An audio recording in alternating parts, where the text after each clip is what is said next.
नेतागण और बिहार के गांव-गांव से, कोने-कोने से आए हुए इंकलाबी युवा साथियों, आजादी आंदोलन में अहम योगदान और बलिदान देने वाली धरती मुजफ्फरपुर में आप सभी का मैं इंकलाबी सलाम पेश करता हूं। हम लोग उस दौर में सम्मेलन कर रहे हैं जिस दौर में हमने आजादी के बाद 75 सालों में हमने अपने मेहनत से कई पीढ़ियों के पसीनों से, कुर्बानियों से जो हमने हासिल किया है, चाहे स्कूल हो, विश्वविद्यालय हो, चाहे देश के कल कारखाना हो, खान खदान हो, बैंक हो, रेलवे हो, LIC हो, ज्ञान का क्षेत्र हो, कृषि का क्षेत्र हो, हमने जो हासिल किया है, आज आप देख रहे हैं कि 7 साल के संघ भाजपा के शासन काल में वो सब कुछ खतरे में है, लूटा जा रहा है, उसे बेचा जा रहा है। आजादी आंदोलन में उसके गर्व से जो हमने हासिल किया, जमहूरियत, बाबा साहब अम्बेडकर ने आईन लिखा, हमने जो मानवाधिकार, संवैधानिक मौलिक अधिकार जो हमने हासिल किया, हमने जो लक्ष्य लिया समानता का, समाजवाद का, शहीदों के सपनों को आगे बढ़ाने का, आज सब कुछ खतरे में है। और इसी दौर में कई कानून आए देश में, नागरिकता कानून आए, UAPA, AF, SPA के दमन तो चल ही रहा था। इसी दौर में हमारे पुरखों ने, हमारे बुजुर्गों ने हिंदुस्तान के जमीनों को अपने मेहनत, अपने हाड़ मांस से, अपने खून पसीनों से खेती लायक बनाया था।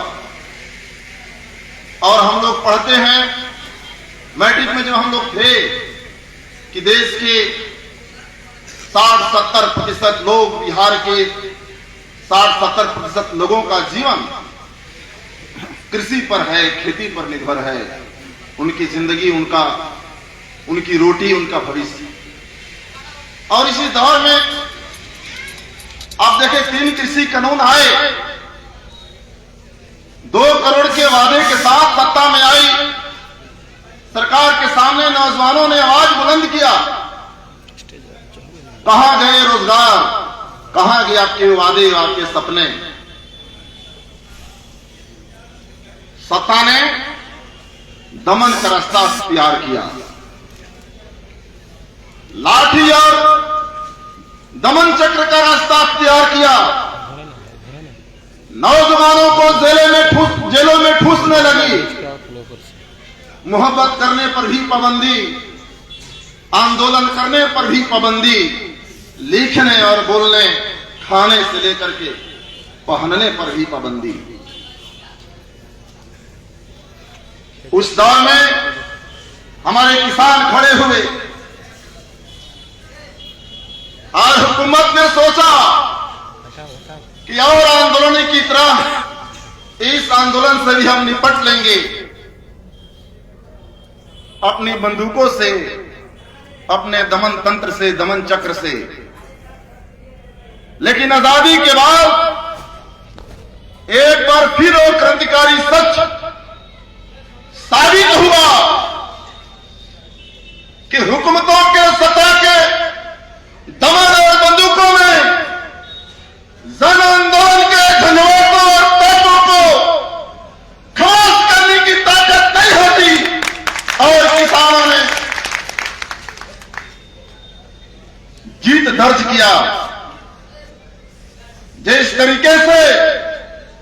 आजादी की लड़ाई में जो जज्बा था, जो एकता थी, जो हिंदू मुसलमानों की चट्टानी एकता थी, वो एकता आपने देखा किसान आंदोलन में। और इसलिए बड़ी बड़ी बातें हो रही है देश में, विकास कर वहां गया, क्या सच्चाई है? अभी आ रहा है तमाम रिपोर्ट, विश्वासमरता का रिपोर्ट आया। अब सोचिए जरा, 1858 से 1947 के बीच जो देश में हालात थी कि 10% लोग थे जिनके देश के कुल संपत्ति के 50% पर कब्जा होता था। आजादी के बाद कुछ स्थिति बदली और आज फिर उससे भी बदतर स्थिति कि सिर्फ जो 10% लोग हैं उनकी संपत्ति देश के 57% संपत्ति के बराबर है। आधे लोग हैं जो सालाना मात्र 53,610 रुपया के कमाई पे उनकी जिंदगी चल रही है। 1% लोग हैं 33% संपत्ति पर कब्जा जमाए हैं। कहां है विकास? कैसा विकास? अभी बैंक के निजीकरण के खिलाफ में 16-17 को हड़ताल हुआ राष्ट्रव्यापी। ये निजीकरण क्यों चाहते? ये निजीकरण चाहते हैं इसलिए कि आम लोगों का पैसा आम लोगों पर खर्च ना हो। जनता की गाढ़ी कमाई, जो मेहनत से अर्जित कमाई है, उसे कॉर्पोरेट क्षेत्र के हवाले कर दिया जाए और जनता की जमा पूंजी का मालिक एक आदमी होगा। वो तय करेगा कितना ब्याज दिया जाएगा, वो तय करेगा। संविदा पर कर्मचारियों की नियुक्ति होगी, कितना वेतन दिया जाएगा। हड़ताल करने का अधिकार नहीं, कोई यूनियनबाजी नहीं चलेगी। और इसलिए नया बैंकिंग कानून लेकर के ये सरकार आई। आप जानते हैं 1969 में 1980 में राष्ट्रीयकरण हुआ बैंकों का।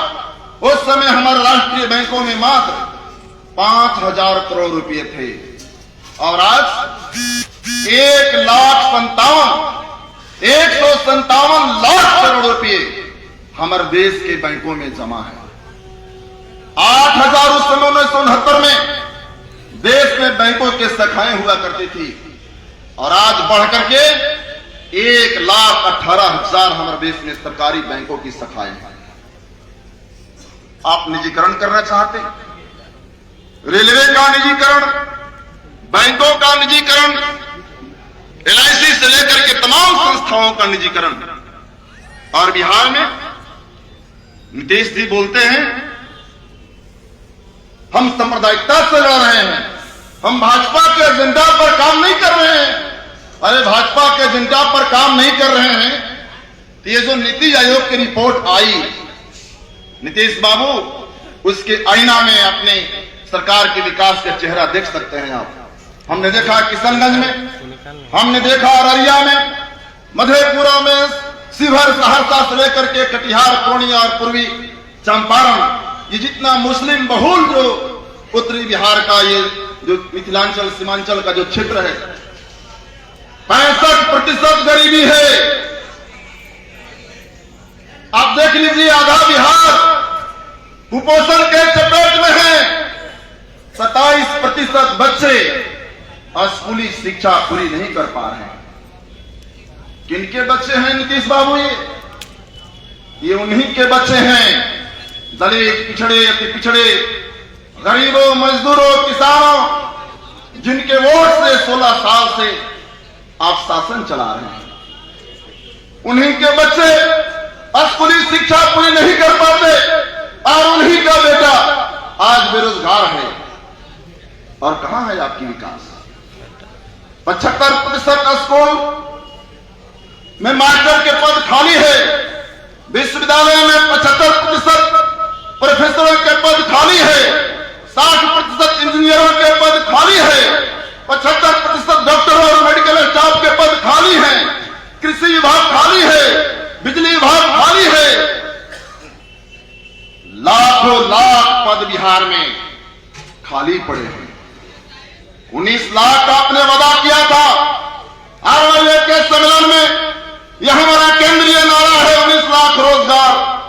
मांग रहा है युवा बिहार।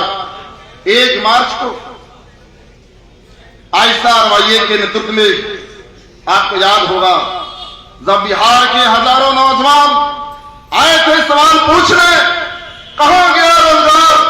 अरे हमारी जाति की बात मत करो, हमारा धर्म की बात मत करो, हमारी जिंदगी की बेहतरी और खूबसूरती नौजवानों का भविष्य जाति और धर्म में नहीं, एक सरकारी नौकरी में होता है, बेहतर रोजगार में होता है। जब इस बात को लेकर के 1 मार्च को बिहार के नौजवान आए,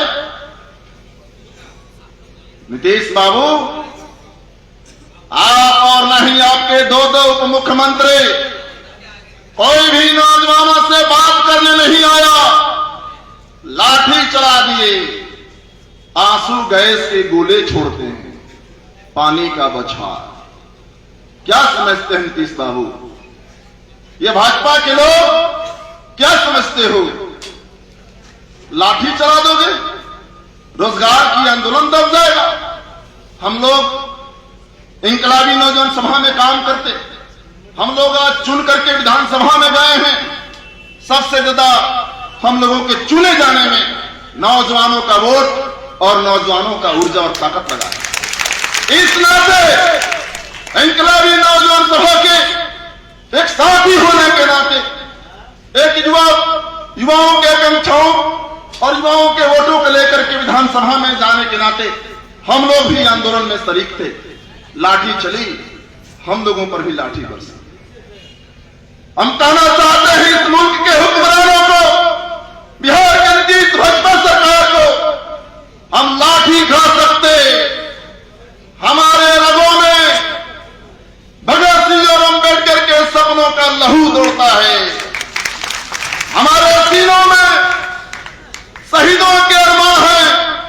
हम लाठी तो खो सकते, लेकिन नौजवानों के रोजगार की आवाज को दबने नहीं दे सकते। और इसलिए आज भी युवाओं की आंदोलन, युवाओं का रोजगार के सवाल जारी है। मित्रों, अभी अभी आया report, centre for monitoring Indian economy की रिपोर्ट आई नवंबर में। 68 लाख सैलरीड नौकरियां चली गई।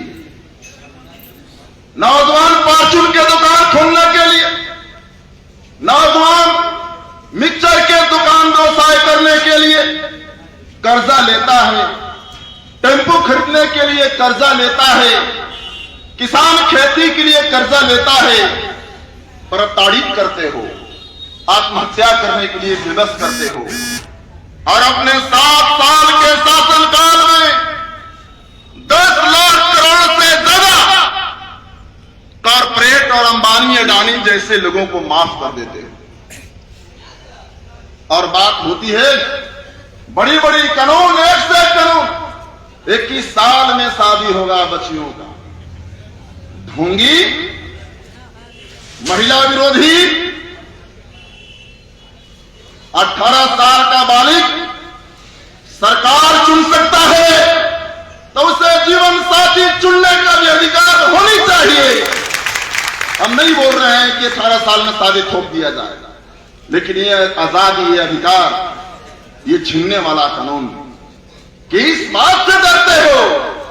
लाया संसद में नवंबर में, संविधान से समाजवाद हटा देंगे, बिहार में जातीय जनगणना नहीं होगी। क्यों नहीं होगी भाई? इसलिए ना कि सच सामने आ जाएगा।